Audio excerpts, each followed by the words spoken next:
Hello viewers, welcome to Rachel Bangla BD. সবার প্রথম night of চ্যাম্পিয়নের বিষয়ে কথা বলবো। নাইট অফ চ্যাম্পিয়ন এই বছর কোথায় হবে, কবে হবে এটা কনফার্ম করা হয়েছে। এটা ডাব্লিউডাব্লিউ অ্যানাউন্স করেনি, কিন্তু রিপোর্ট আমাদের কাছে আগেই চলে এসেছে, তো আপনারা কনফার্ম মানতেই পারেন কারণ এটা বডি স্ল্যাম থেকে এসেছে। বলা হচ্ছে WW night of champion PLE is currently tentatively scheduled to take place in Saudi Arabia on June 27, 2026। তো নাইট অফ চ্যাম্পিয়ন 2026-এ আপনারা সৌদিতে দেখতে পারবেন এবং এটা জুনের 27 তারিখে হবে। মানে তারা রয়্যাল রাম্বল করার পর আবার সৌদিতে যাবে।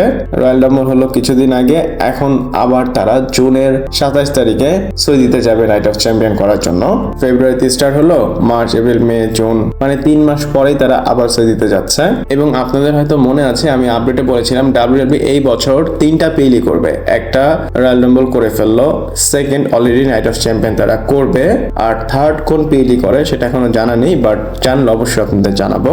বাট নাইট অফ চ্যাম্পিয়নের জন্য যে আপডেটটা এসেছে সেটা আপনাদের জানালাম। আর নাইট অফ চ্যাম্পিয়ন কিন্তু ইম্পর্টেন্ট একটা PLE হয়েছে, কারণ এখানে যে জিতবে সে সামার স্ল্যামে টাইটেলের জন্য অপরচুনিটি পাবে। তো দেখতে হবে নাইট অফ চ্যাম্পিয়ন সৌদি আরবে থেকে হলে তারা কিভাবে হোস্ট করে। আপনাদের কি মনে হয়, তারা কি নর্মালি যেভাবে নাইট অফ চ্যাম্পিয়ন হয় সেভাবে করবে, নাকি রয়্যাল রাম্বল যেভাবে হাই সেট আপ করা হয়েছিল সেভাবে করবে? আমাকে অবশ্যই কমেন্ট করে জানাবেন। এরপর ড্রু ম্যাকইন্টারের বিষয়ে কথা বলবো। আর ড্রু ম্যাকইন্টার বলতেছে সে কোডিকে রেসলম্যানিয়াতে ফেস করতে চায় না। আর সে কেন ফেস করতে চায় না এটার পিছনে একটা সলিড রিজন দিয়েছে। ড্রু ম্যাকইন্টার কমেন্টে বলে, আমি কোডি রোডসকে ফেস করতে চাই না রেসলম্যানিয়াতে বিকজ কোডিকে হারানো খুবই কঠিন।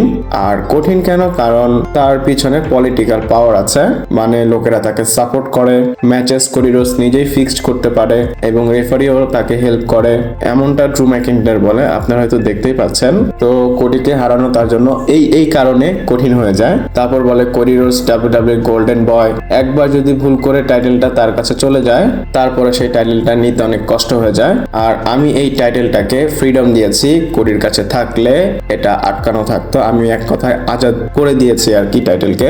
তারপর সে বলে আমি রস্টারকে রিলিভেন্ট করেছি। আমি বলবো ড্রু ম্যাকইন্টার যে কথাগুলো বলেছে ডেফিনেটলি 100% সত্য কথা বলেছে।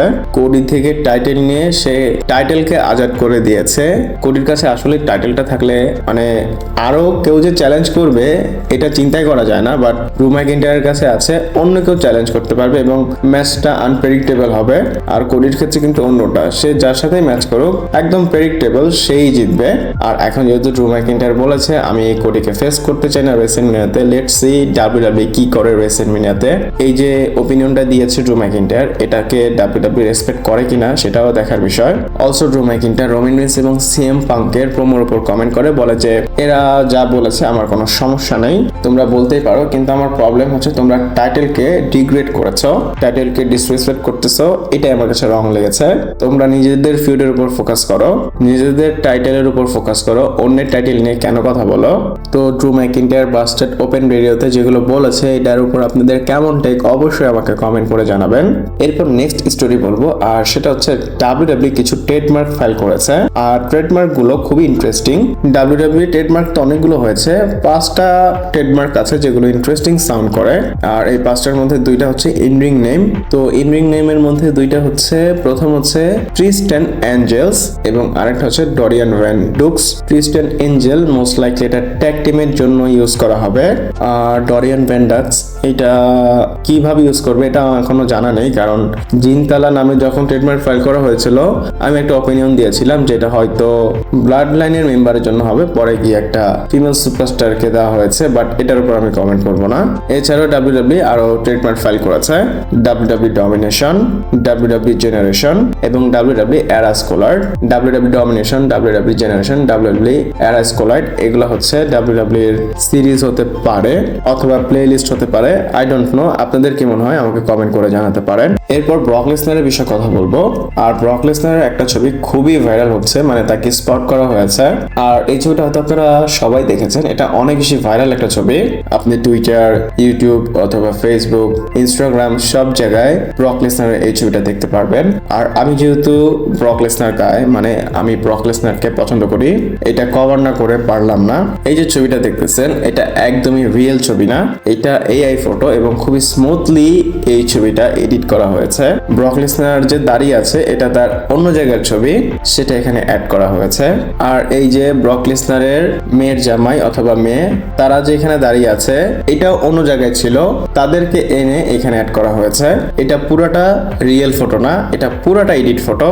এই যে ছবিটা দেখতেছেন এটা কিন্তু একদমই রিয়েল না। ব্যাকগ্রাউন্ড ঠিক আছে, ব্রক লেসনারকে নিয়ে আসছে এবং ব্রক লেসনারের ওয়াইফ এবং মেয়ের জামাইকে নিয়ে এসেছে। তিনটা ছবি মিলিয়ে একটা ছবি করা হয়েছে। আর আমি প্রথম যখন দেখেছি একটা জিনিস ভেবেছি, ব্রক লেসনার যেভাবে তাকিয়ে আছে সে তার মেয়ের জামাইকে কি করবে, অবশ্যই ভেঙে ফেলবে। আর অবশ্যই এটা যে কেউই ভাববে, কারণ ব্রক লেসনারের মেয়ে একটা ব্যাপার স্যাপার তো আছেই। আর একটা বার চিন্তা করেন, এআই এখনের সময় কত বেশি ক্রেজি হয়ে গিয়েছে, যেটা ইচ্ছা সেটাই তৈরি করতে পারতেছে। একটা মজার বিষয় বলি, আমার নানু আছে, তো আমি যখন তাকে এআই এর অনেক কিছু দেখাই সে আসলে বিশ্বাস করে ফেলে। প্রথম আমিও মানে বিশ্বাস করতাম, বাট আমি তো বুঝতে পারি, বাট সে বুঝতে পারে না, যেটা দেখে সেটাই বিশ্বাস করে। আমার মনে হয় সময় এমন হয়ে গিয়েছে, ইউএফও বা এলিয়েন যদি নিচে আসে সবাই মনে করবে এটা এআই। আপনাদের কি মনে হয় আমাকে কমেন্ট করে জানাতে পারেন। একটা ছবির জন্য কতগুলো কথা বলে ফেললাম। এরপর এলিমিনেশন চেম্বার 2026-এর টিকিট সেলস এর বিষয়ে কথা বলবো। এলিমিনেশন চেম্বার ইভেন্ট আর বেশি সময় নেই, খুবই কাছে চলে এসেছে। যদি আজকের দিন বাদ দিই আর মাত্র 7 দিন বাকি। আপনারা বাংলাদেশে এটা মার্চের 1 তারিখে দেখতে পারবেন। তো ডাব্লিউডাব্লিউ 7 দিনের মধ্যে 385টি টিকিট বিক্রি করেছে। 385 টিকিট তারা সেল করেছে 7 দিনে। অ্যাভেলেবেল টিকিট আছে 2112টি। কারেন্ট সেটআপ হচ্ছে 17016টি। টিকিট ডিস্ট্রিবিউট হয়েছে 14895টি। ডাব্লিউডাব্লিউ এর এই 7 দিনের মধ্যে 2100 টিকিট বিক্রি করতে হবে। আমার মনে হয় এই ইভেন্টটা সোল্ড আউট ইভেন্ট হবে, খুবই ক্লোজ। 2100 তাদের কাছে কোনো ব্যাপারই না। আর আমি মনে করি ডাব্লিউডাব্লিউ যদি মেইন ইভেন্টে কি করবে এটা অ্যানাউন্স করে দেয়, টিকিট আরো তাড়াতাড়ি বিক্রি হয়ে যাওয়ার কথা বা বিক্রি হবে। আর আমরা সবাই জানি এই ম্যাচে টাইটেল চেঞ্জ হবে না, তাই অনেকে হয়তো ওইভাবে এক্সাইটেড না। দেখি এলিমিনেশন চেম্বারে কি হয়। এরপর আমরা কথা বলবো ওভাফেমিকে নিয়ে, এবং ওভাফেমি ফাইনালি চ্যালেঞ্জ করেছে ব্রক লেসনারকে। ডাব্লিউডাব্লিউ প্রোগ্রামে না, রিসেন্টলি ডাব্লিউডাব্লিউ 26 এর ক্রিয়েটর ইভেন্ট হয়েছিল, সেখানে চ্যালেঞ্জ করেছে।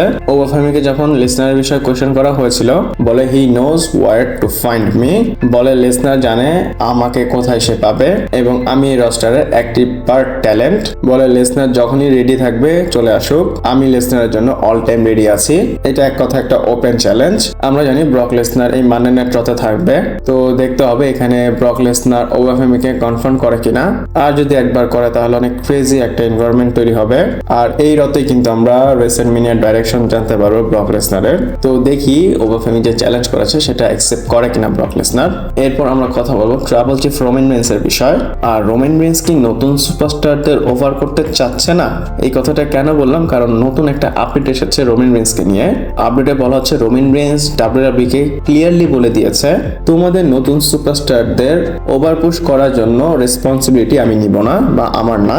সে বলে দিয়েছে তোমাদের যদি নতুন সুপারস্টারদের ওভার করতে হয় তাহলে তোমরা নিজেরাই তাদেরকে বিল্ড করো। রোমান রেইন্স চায় না এই ওয়েতে ডাব্লিউডাব্লিউ কে সে হেল্প করবে। এটা আপডেট বা রিপোর্টে বলেছে, এমন না যে রোমান রেইন্স কোনো ইন্টারভিউতে এই কথা বলেছে।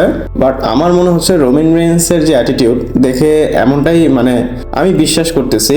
যেমন রোমান রেইন্স ভার্সেস ব্রন বেকারের ম্যাচ পিচ করা হয়েছিল, ইভেন ওভাফেমির ম্যাচও পিচ করা হয়েছিল, বাট রোমান রেইন্স দুইজনকেই টার্ন ডাউন করেছে এবং সে ক্লিয়ারলি বলে দিয়েছে এইসব নতুন সুপারস্টারদের ওভার পুশ আমি করব না। এবং রোমান রেইন্স এখন সিনেম্যাটিক ম্যাচ দিতে চায়, হোক সেটা স্যাথের এগেনস্টে, কোডির এগেনস্টে, রকের, ড্রু এর এগেনস্টে। সে পুরানো সুপারস্টারদের সাথে ম্যাচ করতে চায়, নতুনদের সাথে ম্যাচ করতে চায় না। আমার কাছে এটা আনলজিক্যাল লাগতেছে। আপনাদের কাছে কি টেক, মানে আপনাদের এর উপর কেমন টেক আমাকে কমেন্ট করে জানাতে পারেন। ভিডিওটা এই পর্যন্ত ছিল, ভালো লাগলে লাইক, কমেন্ট, শেয়ার, সাবস্ক্রাইব করে পাশে থাকেন। পরবর্তী ভিডিওতে আবার দেখা হচ্ছে।